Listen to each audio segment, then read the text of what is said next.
ایک غریب محنت کش اور ایک مغرور سیٹ کے گرد گھومتی یہ کہانی انسانیت اور وقت کے بدلتے رنگوں کی عکاسی کرتی ہے۔ کسی شہر کے پوش علاقے میں سیٹ حشمت علی کی ایک بہت بڑی کوٹھی تھی۔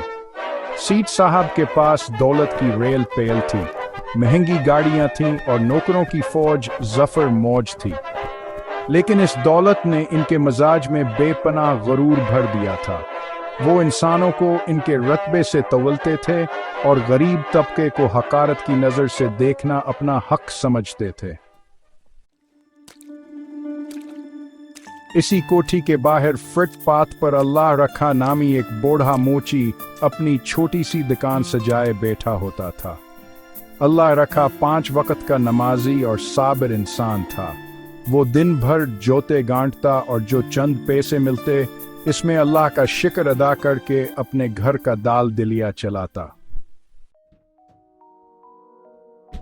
ایک صبح سیٹ حشمت علی اپنی چمکتی ہوئی گاڑی سے اترے تو ان کے مہنگے چمڑے کے جوتے کا تسمہ ٹوٹ گیا۔ انہوں نے ناگواری سے ادھر ادھر دیکھا اور پھر اللہ رکھا کی طرف اشارہ کیا۔ اوے بوڑھے، ذرا ادھر آ، دیکھ میرا جوتا ٹھیک کر۔ اللہ رکھا اپنا سامان سمیٹ کر جلدی سے سیٹ کے پاس پہنچا اور بڑی عاجزی سے جوتا ٹھیک کرنے لگا۔ جب کام مکمل ہوا تو اللہ رکھا نے کہا، صاحب جی 20 روپے ہوئے سوائے۔ سیٹ نے حقارت سے اس کی طرف دیکھا اور جیب سے 500 کا نوٹ نکال کر اس کے منہ پر دے مارا۔ یہر کھاور، دوبارہ میری گاڑی کے پاس انظر نہ آنا، تمہاری وجہ سے یہاں بدبو آتی ہے۔ اللہ رکھا نے خاموشی سے نوٹا اٹھایا اور کہا، صاحب دولت آنی جانی چیز ہے، لیکن انسان کا اخلاق ہمیشہ رہتا ہے۔ آج آپ کے پاس سب کچھ ہے، کل کیا ہو جائے کوئی نہیں جانتا۔ سیٹ حشمت کا ہلگا کر اپنی کوٹھی کے اندر چلے گئے۔ انہیں کیا معلوم تھا کت کب پلٹا کھا جائے۔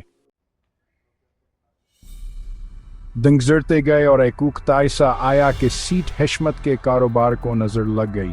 ان کے بزنس پارٹنرز نے دھوکے دیا اور مارکیٹ میں اچانک مندی آ گئی۔ دیکھتے کروڑوں کا سرمایہ ڈوب گیا۔ قرض خواہوں نے کوٹھی کے باہر ڈیرے ڈال دیے۔ آخر کار نوبتیاں تک پہنچی کہ سیٹ کی گاڑیاں، فیکٹریاں اور وہ عظیم الشان کوٹھی بھی نیلام ہو گئی۔ سیٹ حشمت علی بس سڑک پر آ چکے تھے۔ جن دوستوں پر وہ دولت لٹاتے تھے انہوں نے آنکھیں پھیر لیں۔ اب وہ ایک چھوٹے سے کرائے کے کمرے میں رہنے پر مجبور تھے اور فاقوں کی نوبت آ گئی تھی۔ ایک شام پرانے پھٹے ہوئے کپڑے پہنے حشمت علی آصف ٹپات سے گزر رہے تھے، جہاں کا بھیانکار اب چلتا تھا۔ بھوکا اور پیاس سے ان کا برا حال تھا۔ وہاں ایک جگہ کھڑا کر گئے۔